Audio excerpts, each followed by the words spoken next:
여보세요? 짧은 한마디였지만 유진은 목소리의 주인을 단박에 알아챘다. 준상아. 반가움과 당혹스러움이 교차되면서 유진은 자신도 모르게 말까지 더듬거렸다. 준상이었다. 꿈에도 잊지 못하던 준상이. 전화기를 내려놓는 유진의 표정이 좋으면서도 불안했다. 옆에서 걱정하는 진숙을 무시한 채 유진은 가장 예쁜 옷으로 갈아입었다. 좋은 모습, 아름다운 모습으로 남고 싶었다. 하지만 준상을 만나기 위해 카페로 들어선 유진은 가슴이 무너지는 아픔을 느꼈다.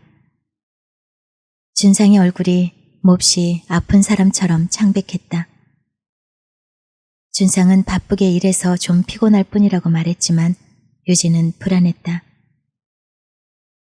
거기다가 오늘이 지나고 내일이 되면 정말로 다시 볼 수 없는 인연이 되고 만다는 생각이 들자 눈물이 핑 돌았다.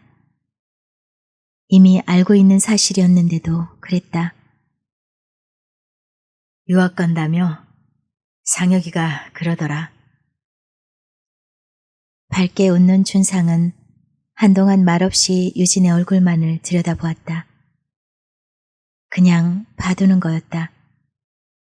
다시는 영원히 못 볼지도 모르니까.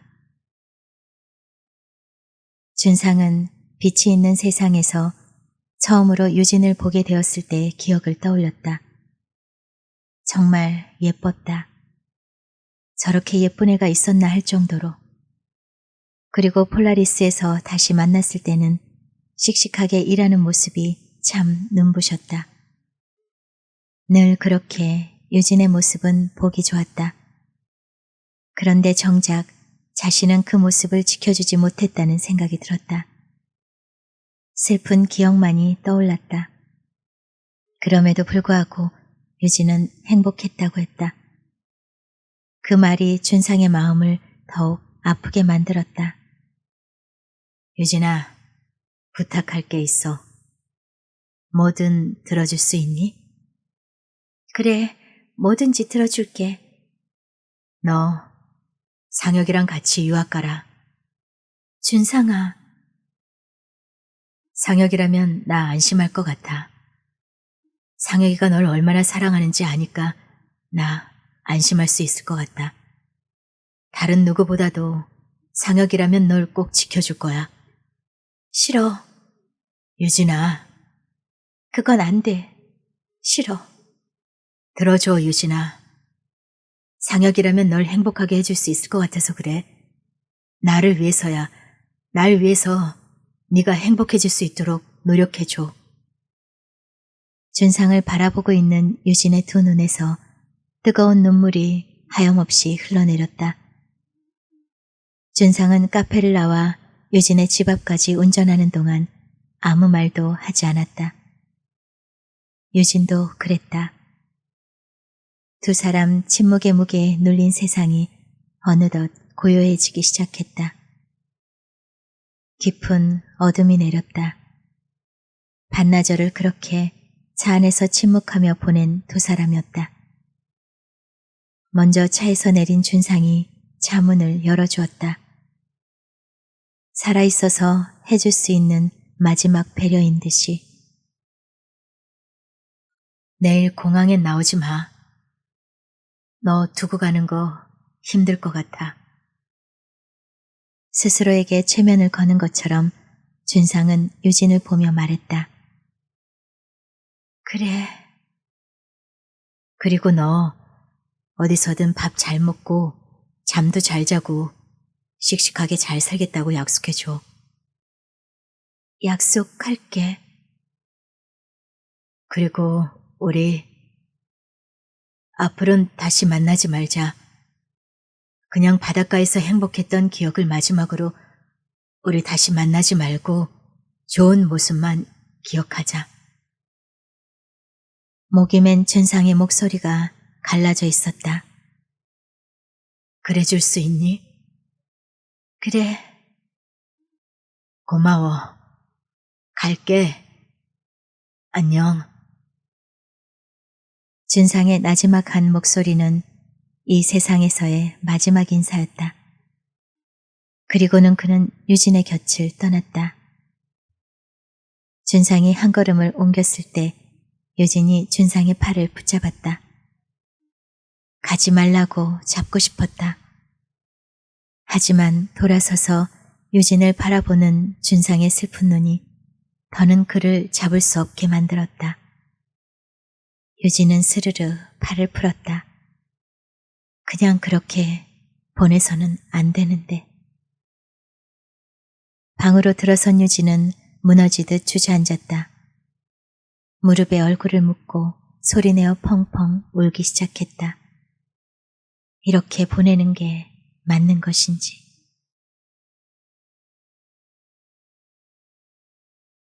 준상은 짐이 다 정리된 횡한 방 안을 둘러보았다.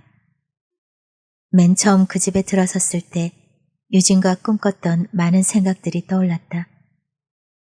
모두가 부질없는 생각들이고 돌이킬 수 없는 것임을 알기에 깊은 한숨만 나왔다. 준상은 담배를 꺼내 물었다.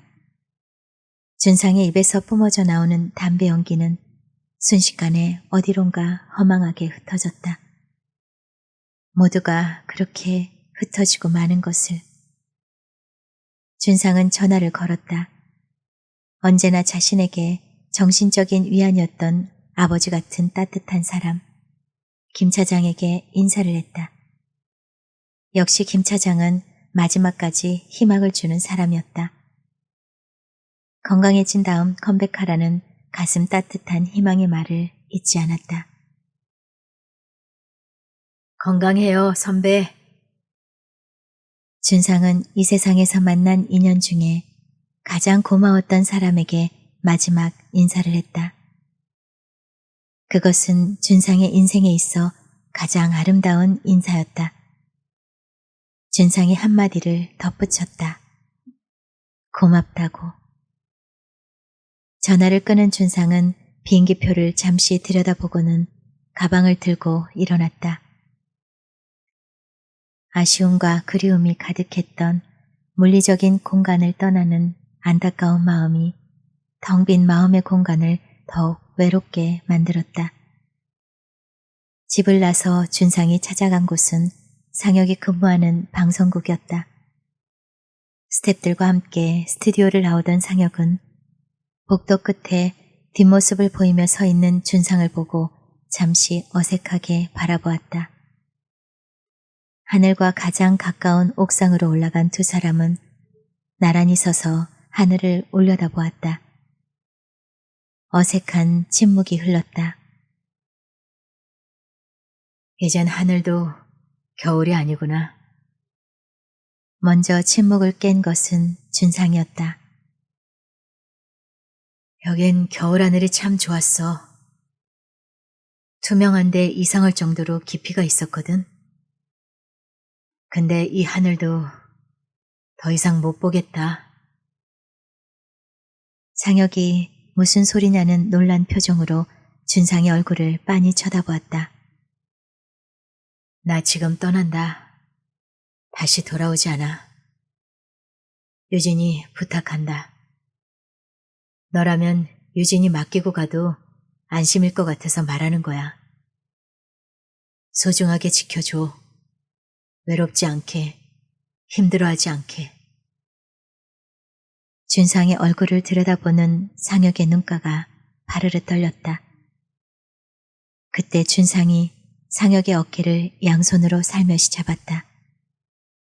그리고 상혁의 눈빛에 시선을 멈췄다. 그렇게 슬프게 눈을 맞힌 준상이 잠시 동안 상혁을 바라보다가 다시 스르르 손을 풀었다. 잘 지내라. 갈게. 준상은 머뭇거림 없이 바로 등을 돌리고 발걸음을 옮겼다. 뒷모습을 바라보던 상혁이 간절한 목소리로 준상의 이름을 불렀다. 준상아, 강준상. 준상이 뒤를 돌아보았다. 무너지는 듯한 상혁의 목소리가 애원하듯 준상을 불렀다. 가지 말라고. 상혁이 아무런 변명도 하지 않는 준상에게 아픈 말들로 고집을 피웠던 것은 유진의 사랑을 받고 있는 준상이 부럽고 미워서 했던 말들이었다. 준상이 이렇게 떠난다면 두고두고 마음이 아파 견딜 수 없을 것 같았다. 준상은 상혁의 마음을 잘 알고 있었다. 하지만 떠나야만 했다. 떠나지 않으면 또 모두에게 상처만 주게 될 것이기에 그저 슬픈 미소만 보냈다. 왜? 내가 너랑 형제니까, 내가 유진이 좋아하니까 그래서 유진이 양보하는 거니? 상혁은 그토록 사랑하는 두 사람을 자신의 욕심 때문에 갈라놓는 게 아닌가 싶어 덜컥 겁이 났다. 갑자기 자신이 무섭고 싫어졌다. 사랑은 양보하는 게 아니야. 지금 유진이한테 도움돼줄 사람 내가 아니라 너니까. 나보단 네가 유진이 옆에 더 오래 있어줄 수 있으니까. 표정 하나 바꾸지 않고 말하는 준상의 얼굴을 바라보는 상혁의 눈에서는 눈물이 흘러내리기 시작했다. 갈게. 떠나는 모습을 안타깝게 바라볼 뿐 상혁은 준상을 잡을 수가 없었다.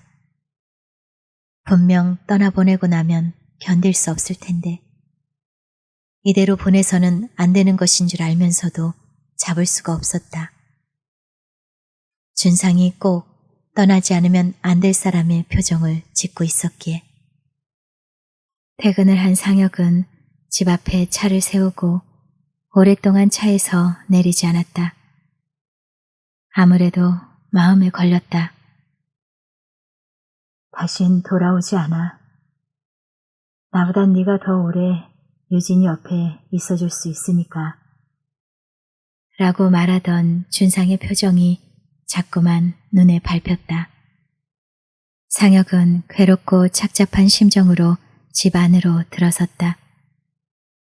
그때 전화벨이 요란하게 울렸다. 병원에서 웬일로 아버지 김진우를 찾았다. 준상이 연락되지 않아 연락처를 알고 싶다는 전화였다. 순간 상혁은 불길한 생각이 들었다. 떨리는 마음을 억누르며 무슨 일인지를 물었다. 수술받으러 미국으로 가는 준상에게 필요한 서류 중에 빠진 것이 있어 전해주어야 한다는 것이었다. 가슴이 덜컥 내려앉았다. 다신 돌아오지 않겠다는 준상의 말이 또다시 머릿속을 맴돌았다. 전화기를 내려놓은 상혁은 밖으로 뛰쳐나왔다. 마음이 급했다. 무슨 수술이냐고 묻는 상혁에게 의사는 현재 간신히 버티지만 위험한 상태라는 것을 알려주며 친절하게도 수술밖에 방법이 없지만 성공 여부를 장담할 수가 없다는 말까지 덧붙였다.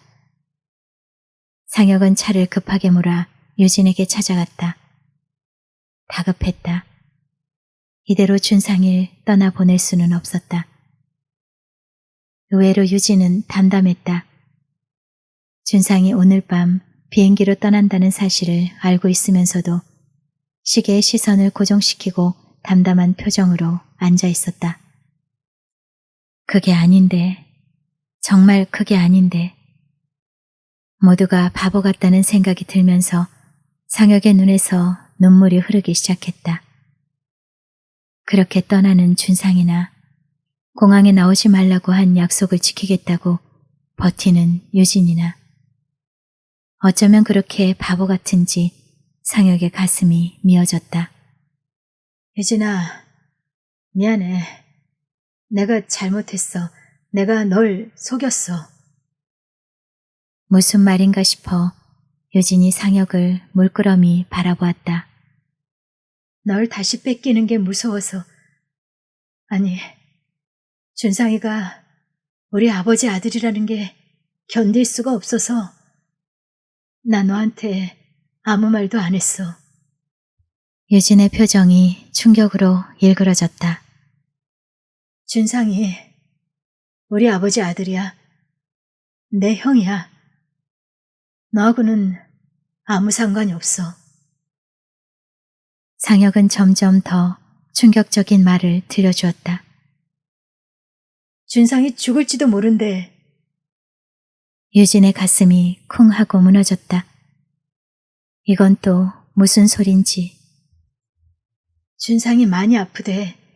시력을 잃게 될지도 모르고 죽을지도 모른대. 그래서 수술하러 미국 가는 거고. 그래서 너한테 아무 말 안 하고 떠난 거야.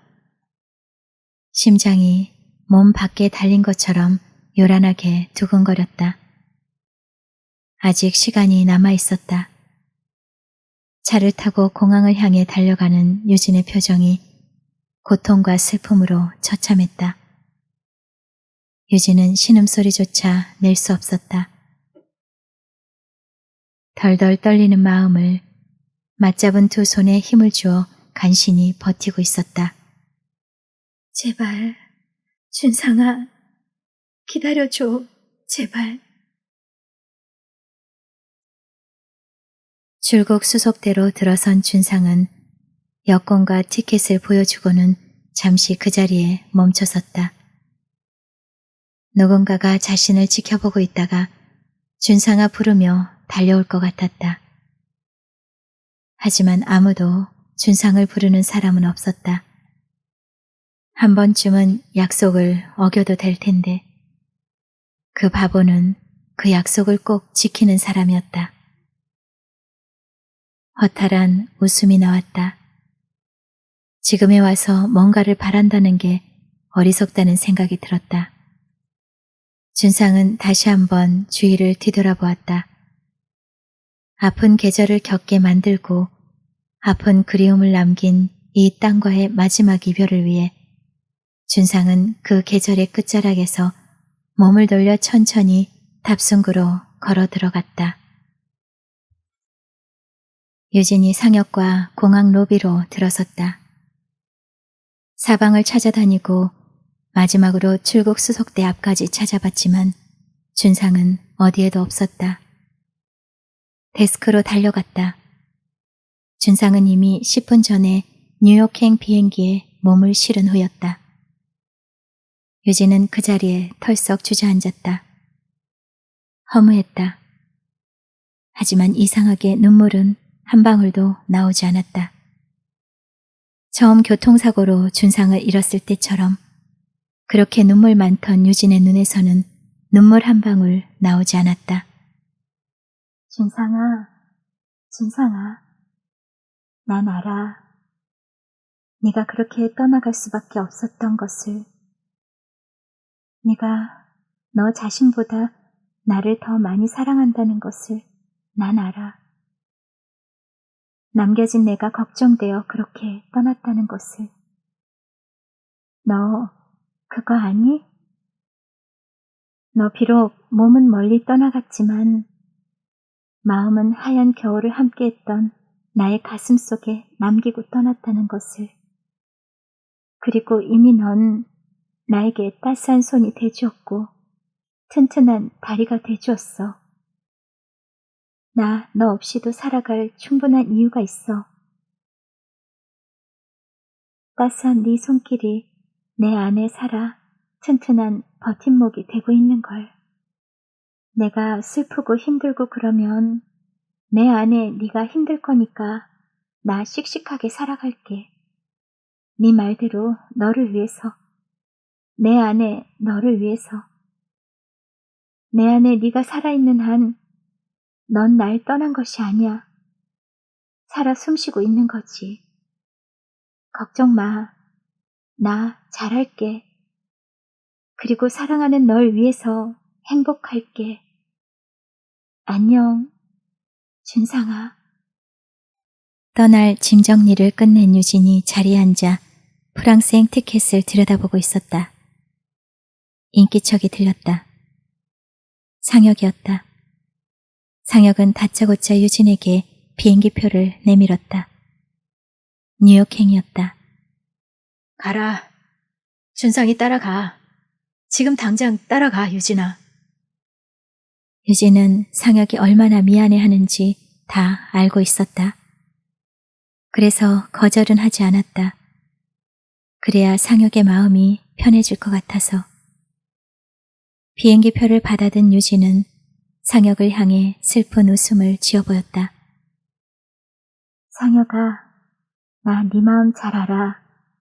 하지만 이럴 필요 없어. 마음만 먹으면 벌써 따라가고도 남았어.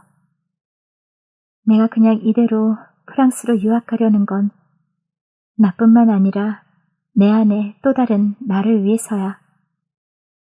가슴 아파하는 어머니를 두고 떠날 결심을 한 것도 다 그 때문이었다. 결국 나를 위해서. 그래야 그 사람도 내 안에서 웃을 수 있을 테니까. 모두에게 남겨진 아픔은 상처난 그 자리에 새살이 돋아나듯 먼 훗날 말끔히 씻겨나갈 것이라고 유진은 믿었다. 유진은 상혁에게서 받은 뉴욕행 비행기표를 공항 로비 의자에 버려둔 채 프랑스행 비행기에 몸을 실었다. 영원히 잊지 못할 하얀 겨울을 접으며.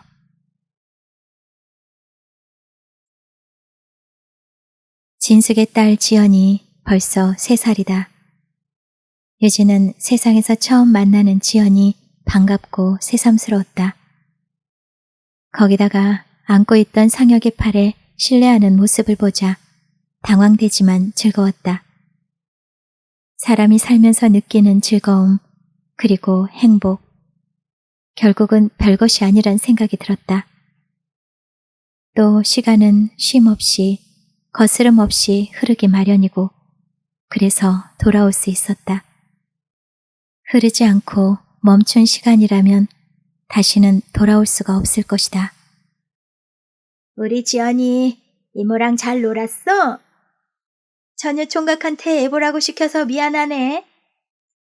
쇼핑을 간 진숙과 용국이 집 앞에서 딸 지연이를 데리고 노는 유진과 상혁을 보며 다가섰다. 어서 들어가자. 용국과 진숙이 앞장서서 계단을 올라섰다. 계단을 오르던 유진이 문득 걸음을 멈춰섰다.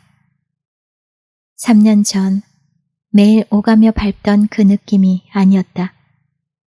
뭔가가 걸렸다. 뒤를 돌아보았다.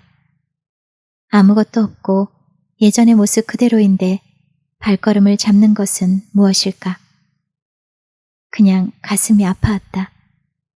그리고 커다란 눈물 한 방울이 뚝 하고 발 아래로 굴러떨어졌다. 정말 이상하네. 왜 이러지? 분명 조금 전까지 그리움의 채취가 머물다 사라져간 느낌이 들었다. 예전에 느꼈던 그 느낌. 진숙의 집에서 저녁을 먹고 나온 유진은 다시 사무실로 들어갔다. 귀국한 지 며칠 되지 않아 해야 할 일이 많았다. 정아가 있었다. 정아는 무엇인가를 열심히 들여다보고 있었다. 건축 관련 잡지책이었다. 정아는 유진을 보자 보고 있던 잡지책을 내밀었다. 맞지? 옛날에 네가 딱 한 번 직접 설계했다는 그 불가능한 집. 그거 아냐? 유진은 잡지를 받아들고 유심히 살폈다. 우연의 일치는 아니고 누가 네 아이디어 훔친 거 아니니? 너 누구누구한테 보여줬어? 유진은 가슴이 덜컥 내려앉았다. 보여준 사람은 의뢰인 말고 딱 한 사람뿐이었다. 언니, 이 집 어디에 있는지 알 수 있을까?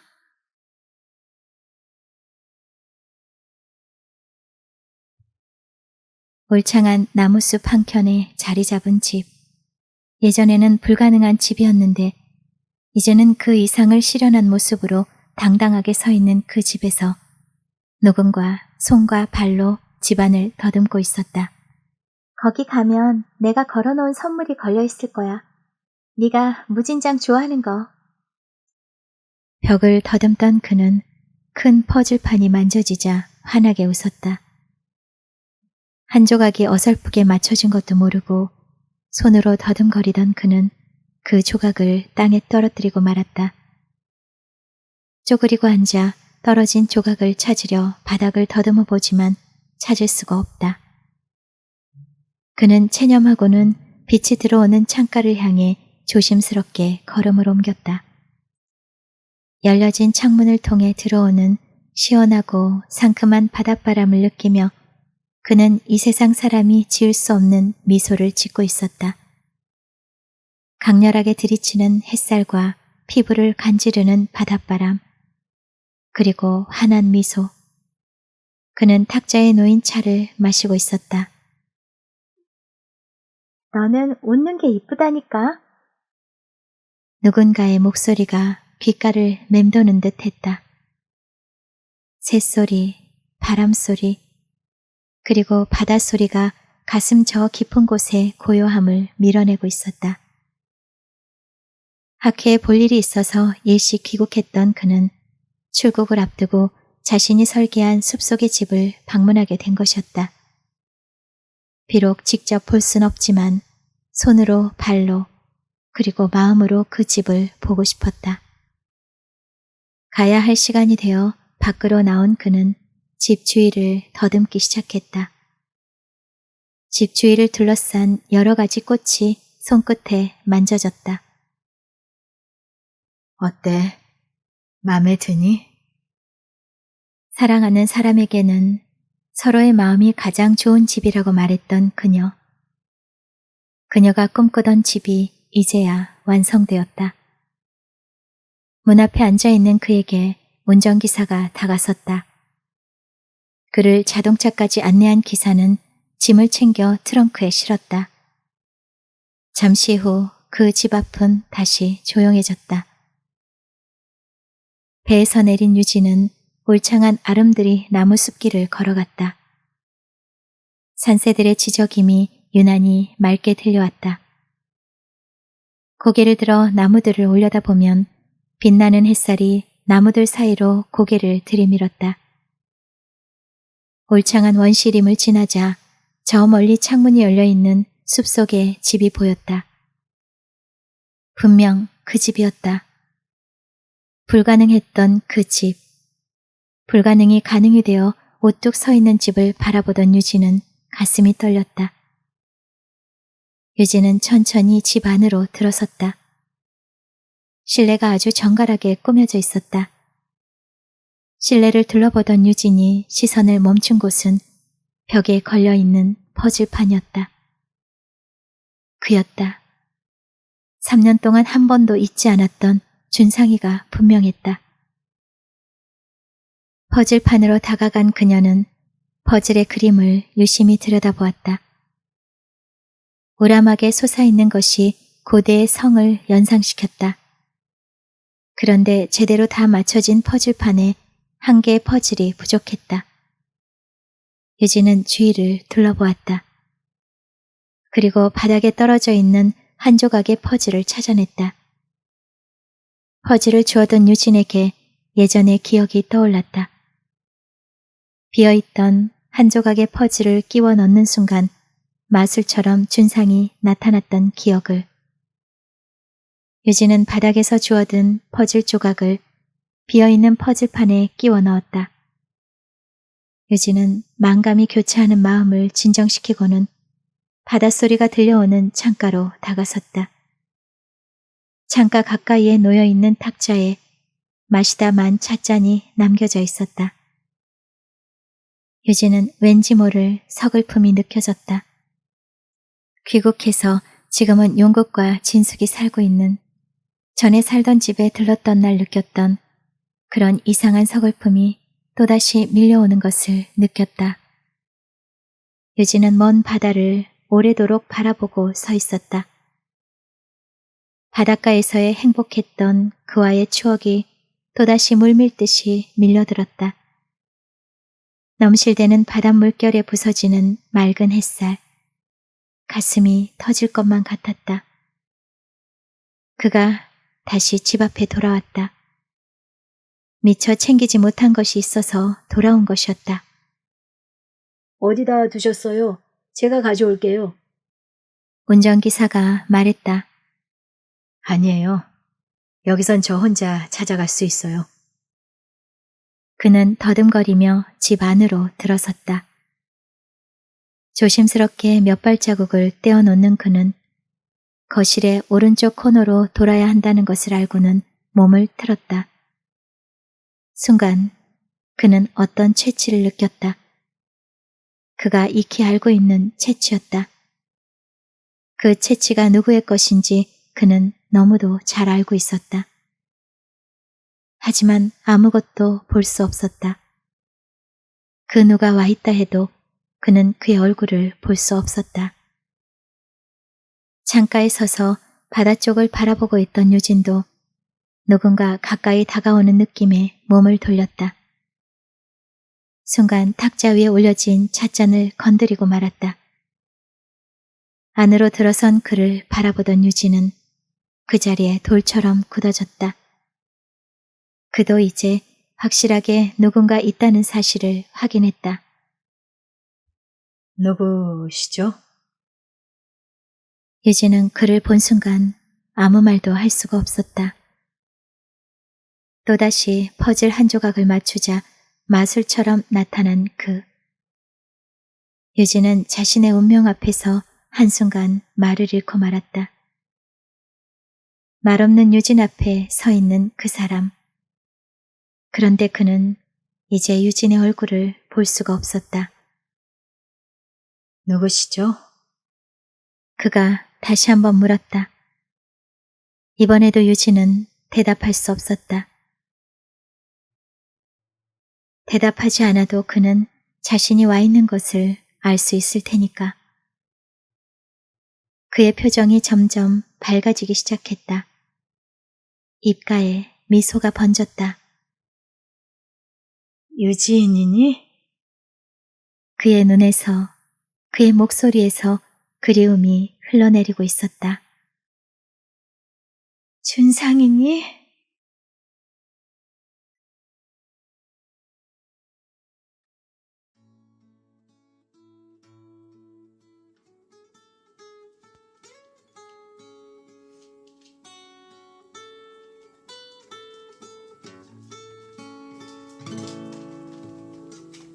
한 사람을 너무 사랑했던 거죠. 얼마나 나를 아프게 할지도 모르고 기뻐했죠. 이 세상에 그댈 가진 사람 나 하나뿐이라면 이 눈이 내리던 어느 날 그 고운 입술로 날 사랑한다고 안녕이란 말을 하고 그대가 내 곁을 떠나갔죠. 몰랐었죠. 우리 헤어진다는 건 정말 그대가 내 사랑인 줄 알았는데 좋아했죠. 그대 나와 같은 생각하고 있을 거라 믿었죠. 이 눈이 내리던 어느 날 그 고운 입술로 날 사랑한다고 안녕이란 말을 하고 그대가 내 곁을 떠나갔죠.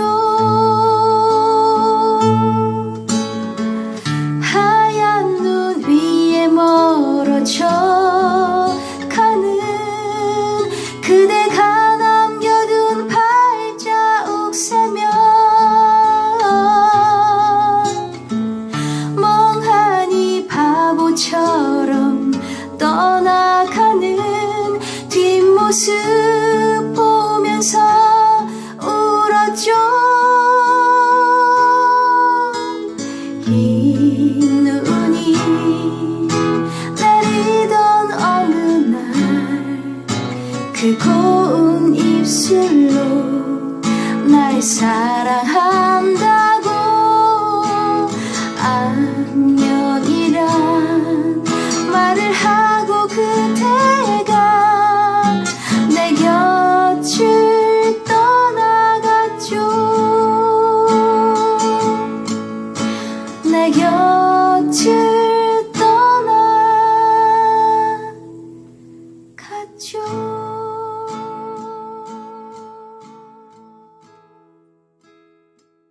안녕하세요. 책방 주인 아주 오랜만에 인사드립니다.